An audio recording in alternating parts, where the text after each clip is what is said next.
Assalamualaikum warahmatullahi wabarakatuh. Selamat datang kawan-kawan semuanya di channel Ngobrol Horor atau channel Ngobor. Masih bersama kami berdua di sini. Ada Biru, ada Bro Ayung di sana yang mau berbagi kisahnya kawan-kawan semuanya. Dan sebelum kita menuju ke Bro Ayung, kami mau mengucapkan dulu banyak-banyak terima kasih untuk kawan-kawan semuanya yang udah kasih support, udah kasih dukungan dalam bentuk apapun. Mohon maaf AC-nya masih nyala.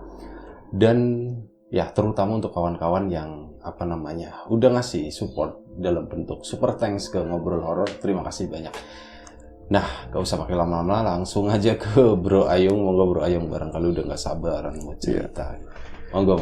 Baik, terima kasih Mas Biro. Aku tanya apa kawan-kawan dulu. Seperti biasa. Assalamualaikum warahmatullahi wabarakatuh. Waalaikumsalam. Bismillahirrahmanirrahim. Apa kabar kawan-kawan Ngobor semua? Semoga semua dalam keadaan baik, sehat dan selalu bahagia tentunya kapanpun dan dimanapun saatnya. Amin. Ada kami berdua di Ngobor seperti biasa. Kami bakalan nge-share cerita-cerita horor dan menyeramkan seperti itu Ibu ya, konsepnya. Tapi selamat datang juga untuk teman-teman yang baru mampir. Inilah Ngobor dan marilah kita mulai Ibu. Monggo Bro Ayung. Ya. Ada cerita apa hari ini? Ini ada cerita dari Mas Hari Hartono, tapi nama asli. Dia nama asli. Pakai nama asli saya nggak apa-apa Mas. Kejadian ini udah lama dan bukan aib kayaknya sih, udah kuno. Dan banget. Mas Hartono juga nggak terkenal gitu. Iya. Banyak nama Hartono. Kayaknya dia pengen terkenal seperti itu, makanya sebutin saja. Iya, Mas Dan Hartono. cenderung saya nggak nonton Mas, saya cuma cerita aja. Paling bocah nanti yang ngasih tahu kayak gitu, anaknya. Jadi ceritanya bapak mancing. Iya, bapaknya lama Pak, itu bapaknya nggak ada ya percuma ya kan. Jadi kejadian ini sekitar mungkin mau ada 10-an tahun yang lalu. Lama Bi, udah cukup lama. Jadi waktu itu saya blenger, saya bosen kerja di Jakarta dagang kayak gitu. Ya lama-lama persaingan makin ketat. Akean itu banyak dagang-dagang yang kekinian apa jare itu waralaba ini segala macam, makin tergerus yang model lama. Ya kalau yang gede mah udah punya nama. Kalau saya kan mislah pokoknya hasil dari tabungan yang saya miliki, pulang kampung di 10 tahun yang lalu, pulang kampung dan mau bikin usaha. Saya mau nyawa, mau nandur-nandur lah apa aja palawija. Terus nanti kalau istri katanya mau dagang bikin warung sembako apa di rumah, ya saya nggak apa-apa, boleh. Karena memang warung-warung cukup jauh, itu permintaan dari penduduk. Keren banget kan, nggak ngalahin yang dagang yang lain seperti itu. Akhirnya keniatan itu pun terlaksana sebegitunya Mas. Memang mungkin kalau niat baik gampang-gampang aja. Serung hati bukan karena niat baik, modalnya ada ya, modalnya ada. Akhirnya kan memang benar-benar kami pulang kampung. Sebelumnya kami udah ada rumah. Cuman ya gitu ya, namanya orang tua kadang-kadang omongannya banyak benernya mereka yang lebih pengalaman kayak gitu. Saya disuruh dulu itu kalau bikin rumah, kamu itu bikin rumah kene kue loh, jatah bojomu, mertua jatahnya bojomu, samping rumah kalau ada apa-apa deket. Kalau dulu kan anak saya belum kayak sekarang ada 4 gelinding atau 4 biji ya. Jadi kalau mau lahiran, kamunya lagi di mana, orang tua juga wiri-wiri, ngopeninya gampang, jangan jauh-jauh. Dan kemarin dapat cerita dari orang tua. Kenapa gitu orang tua itu cenderung sini loh bangunnya tuh jangan jauh-jauh gitu. Gitu. Kalau dia meninggal itu ada yang ngurusin di sebelah rumah. Kepikirannya tuh ujung-ujungnya tuh katanya ke situ. Iya. Nah, tua anak sih ngurusin gitu. Ya kalau langsung meninggal yang macam-macam itu loh. Dan cenderung anak perempuan yang lebih open seperti itu katanya sih. Enggak semua, tapi banyak kan anak perempuan. Begitu juga Mas Har, mertuanya menginginkan supaya beliau bikin rumah di situ. Tapi ngeyel, istri saya malah nggak mau. Lah mertua seperti apa Mas? Kayak gitu. Orang tuanya seperti apa? Aduh, apa aja saya pengennya dijamin, anak kan banyak, tapi duit dari istri saya pengennya sing eman kan istri. Akhirnya saya kalau misalnya deket gue nggak ngerti, bingung maksudnya bingung gimana ya? ceritanya.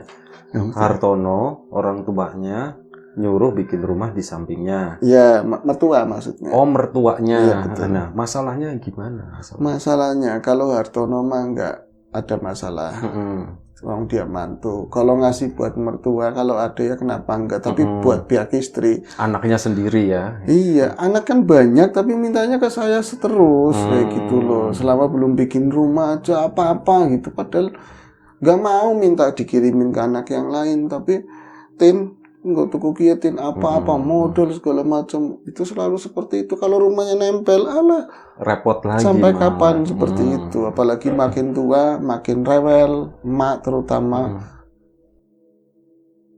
Akhirnya istri, oralah enggak kalau misalnya bikin rumah, saya enggak mau deket sama orang tua, ngomongnya seperti itu, biar saudara yang lain mikir. Ya wis, karena keputusannya seperti itu, dengan alotnya saya akhirnya bisa dapat restu dari mertua. Tapi sering ditiliki, wajah kalian maksudnya sering mungkin seperti itu, orang satu aduh. Tapi tolong jangan di sana, itu ada waris juga ya punya orang tua gitu, ada tanah sepetak tapi di situ kampungannya sepi, terus di depannya itu ada bekas rumah suwung kayak kealangan ini aja kali tapi nggak gede gitu, dan di samping rumah suwung itu juga ada rumah-rumah yang lain kayak gitu. Cuman orang tua kok kenapa nggak boleh di situ, tapi kenapa rumah suwung udah rata nggak ada punya sama sekali, bener-bener semak. Dan juga semaknya terawat menurut saya. Mungkin tetangga samping-sampingnya bersihin gitu. Dan lebih dekat ke kotanya daripada rumah mertua. Saya bikin di situ dan jadi. Dan tadi ya setelah saya udah malas usaha di Jakarta, saya pulang kampung di situ. Istri bikin warung, tetangga-tetangga pada seneng, apalagi boleh ngutang. Saya juga ke sawah ya nandur-nandur apa aja. Nah, waktu itu saya baru punya anak satu namanya sebut saja namanya Rudi. Rudi umuran waktu itu ya mau jalan 5 tahun. Enggak TK, waktu itu enggak TK, belum ungsum katanya, belum kayak sekarang itu kan belum ada TK zaman segitu. Belum ada anggap aja begitu. Belum ditemukan TK ya. Ditemukan TK. Iya, belum ditemukan TK kawan-kawan. Baru rencanakan ya, Bi. Anak saya ya sehari-hari main, pulang minta jajan, apalagi jajannya udah di warung sendiri, yang enggak ada di rumah ya tukang warung ya jajan komplit, pengennya jajannya keluar. Ya wis lumar orang poe cilik seperti itu, yang penting jangan rewel, apalagi masih satu manja. Ya wis muter-muter dolan sama siapa aja, main sama siapa aja, anak tetangga gitu ya. Terus sering dia akal-akalin karena yang punya jajan kan banyak di warung. Nggak pakai ya urut kayak gitu kan. Sumber upeti gitu. Iya, upeti, nyogok yang gede-gede ngakal-ngakalin. Loh, pas saya udah tinggal sekitar mau 2 bulan di sana ya, anteng-anteng toto bocah balik nangis, sih ngarane nangis Mas. Yang namanya nangis itu sambil jalan, saya nggak pernah lihat Rudi nangis sampai kejer terus mekap-mekapnya, nggak pernah. Udah mandek nangisnya pun nggak selesai, jadi masih kayak gitu terus.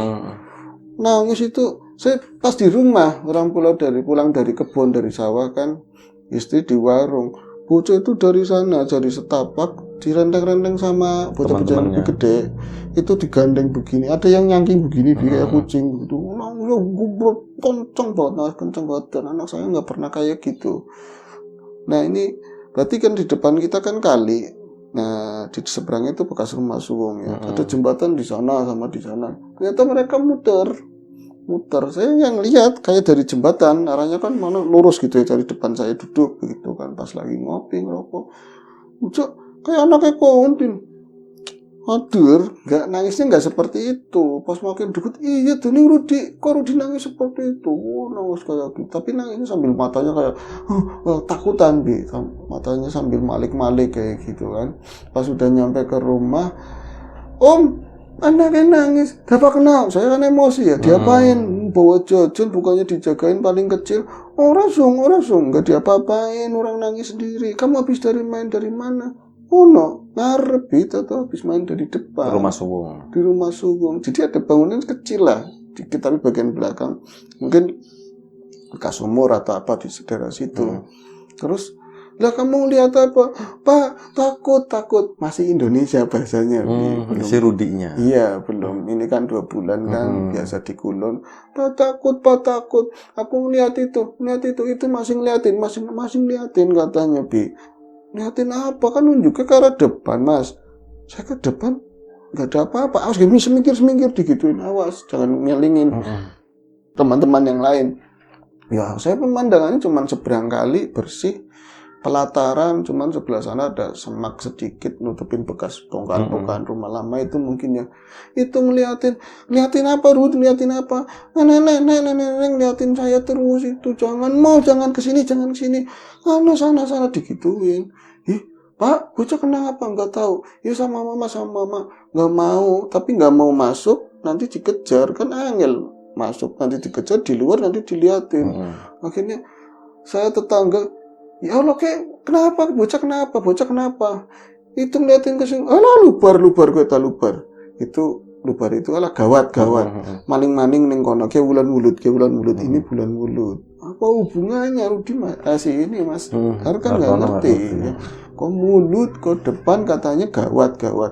Akhirnya wis panggilin Ustadz. Ustadznya lagi matu, lagi keluar, datang lagi pemuda, langsung secet kayak gitu. Kondisi nggak sembuh, masih nunjuk. Kon primen. Jadi saya jadi marah sih, harusnya marah. Coba ini men rokok dikasih apa? Mari ora sembuh enggak lho, Bi.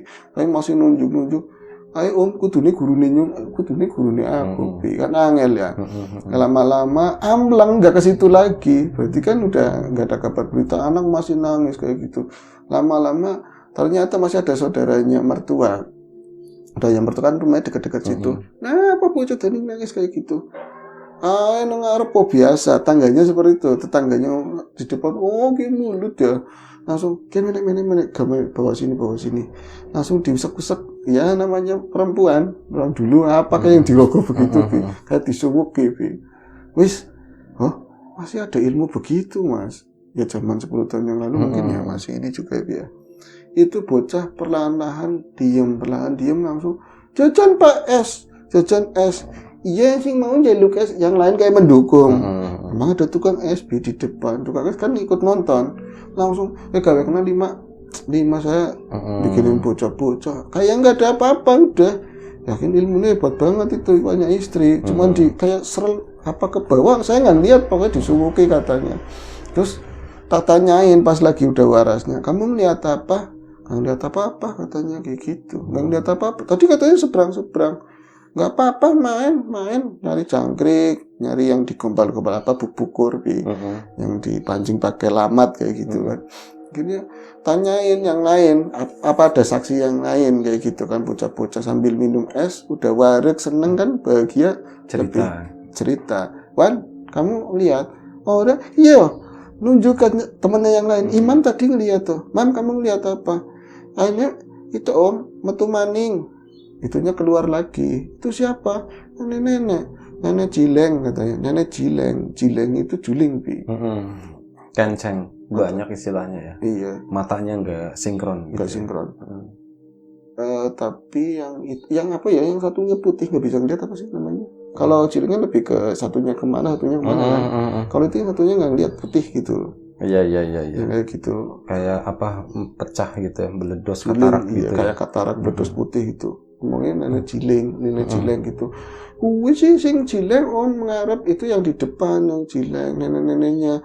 Kamu emang lihat tadinya enggak, tapi maunya ke Rudi terus ngeliatin Rudi. Terus karena ngeliatin kan kayaknya mau minta jajan, penalarannya bocah cilik.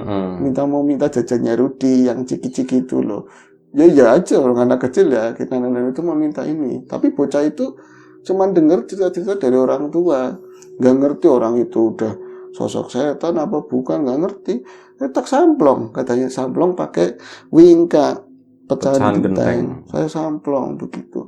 Terus nggak tahu, taunya Rudi nangis begitu. Akhirnya saya inget kan, nenek Jileng, siapa ya? Saya nama tetangga, katanya kalau yang samping rumah, nah lumrah wong gue sering ngeliatinnya, seringnya di bulan mulut. Alasannya apa? Bu, dari orang tua dahulu itu seringnya bulang mulut. Ngapain ya? Tapi itu sosok siapa? Lah wong saya juga orang baru Mas di sini. Memang rada muda juga pantaran Cihar kan. Ini harus menemukan orang tua, sosok yang tua yang bisa ditanyain.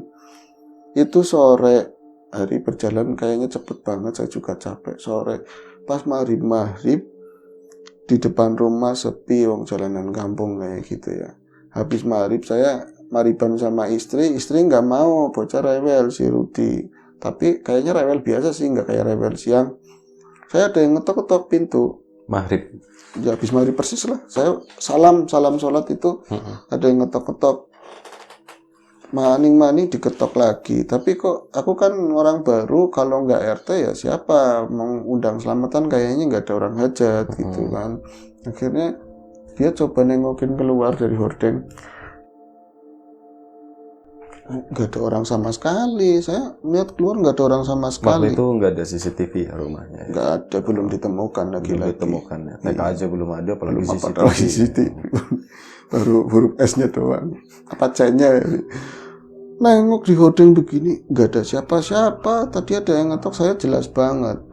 Saya balik badan, perang asap tok mungkin ya, cuman perasaan saya balik badan, belum ke pintu tengah. Tok, kayak gitu lagi. Saya balik lagi, dikerjain bener-bener. Siapa sih? Ada macam-macam. Saya bilang kayak gitu, jangan macam-macam. Terus saya ngomong ke istri, kan kamar 1, 2, dia yang paling tengah kamarnya. Bu, Mak, dengar orang ketok-ketok. Dengar apa enggak? Iya, buka katanya, buka tamu dean, mungkin tamu. Tamu gimana dong, ini dibuka aja enggak ada, ditengokin lagi. Ini udah mulai takut, dihubung-hubungin, tadi aja anak kena gitu kan siang. Dihubung-hubungin, jangan-jangan nenek gitu, nenek yang juling tadi menyamperin anak saya. Dibuka begini hordengnya pelan-pelan, bahasa udah mulai merinding. Enggak ada siapa-siapa lagi. Tak tutup begini bunyi tek depan muka saya si daun pintu. Harusnya itu secepat kapan ngetoknya itu harusnya ada. Saya langsung merinding. Wah, merindingnya udah bener-bener merinding banget. Saya diketok-ketok pintunya, udah nggak mau nengokin yang namanya hordeng. Saya buka pintu tos-tosan daripada digangguin atau apa. Saya buka kenceng. Kalau misalnya ada sosok di nabrak depan, gitu, biar nabrak ke kalian. Saya buka jeder gitu. Pak, singalon siapa sih? Di dalam ngomong kayak gitu, pelan-pelan. Rumah baru rusak atau gimana? Sayang. Buka begini, nggak ada apa-apa, nggak ada orang sama sekali. Saya sengokin ke kanan rumah tetangga juga ada suara TV, ya kan. Ada kebun sedikit, paling pisang berapa buah. Ke kiri juga sepi, nggak ada siapa-siapa yang ngetok siapa. Ini bener ketokan orang, suara begini. Saya tiruin sampai begini, sama. Terus jangan-jangan ngarep, begitu jangan-jangan di seberang akhirnya dia ngeliat pelan-pelan, takut-takut ngeliat ke seberang, ada sosok itu. Saya ceritain ya baca. Jadi sosok itu nggak pakai baju blas, tuwir ya bener-bener tua, keriput tulang begitu goyor. Sini udah kayak nggak ada perempuan, kan ada dadanya, dia udah kayak balungan begini doang. Terus jaritnya itu dipegang begini, nggak dilipat begitu, nggak, udah asal aja begitu terus nyincing tinggi kayak banyak, kelihatannya tulang semua lah kayak gitu. Tapi yang saya lihat aneh, si mata walaupun jauh, saya bener-bener lihat matanya itu beda satu. Terus dia sering gini-gini sering kayak gitu, tek. Ini rambutnya putih tapi sedikit lah kayak gitu. Sampai cerita cetak banget kayak gitu, apa nggak takut Mas dulu pas ngeliat kayak gitu? Kok bisa gambarin komplit banget, saya bilang gitu. Karena nggak bisa ngapa-ngapain Mas, bukan apa-apa katanya. Saya langsung kayak patung, mungkin takut apa emang harus ngeliat sosok itu. Deket apa enggak? Ya kalau lataran saya jalanan kecil 5 meter baru kali, ya 10 meteran lah, tapi cetak jelas banget. Padahal di depan kan gelap, tapi kayak dia ada sendiri kayak gitu. Dia kayak gini. Nah yang paling wagu ngeri, ketika dia jalan ternyata kalau lagi lurus, si kaki itu kayak patah gitu, teglek gitu. Bisa patah begini, minggu lurus lagi, kayak jalan ke arah saya. Itu baru saya bisa bergerak langsung. Mak, saya ngomongnya ke istri, mak langsung dibrek, pintu saya tutup. Pintu ditutup, dianya masuk atau masih di luar? Pintu ditutup, dia nyamperin nenek tadi. Lagi ngapain nek gitu. Terjalin asmara. Yang enggak langsung masuk, jelek. takutan, saya kayak bocah kecil masuk ke selimut sampingnya istri. Nenen, kayaknya udah cilik nenen. Enggak. Serem ya, Bi. Terus masuk ke dalam, iya bener nenen. Enggak sih, dia langsung ngomong, Pak, kenapa sih Pak? Saya dipaksa dibuka. Papa, si Rudi ngomong, kenapa? Papa nenek ya, ngerti, Bi. Papa nenek gitu. Ngelihat itu ya. Iya, karena ke orang tua saya yang manggilnya Mbak Uti, ke sana juga Mbak Uti. Nenek itu itu.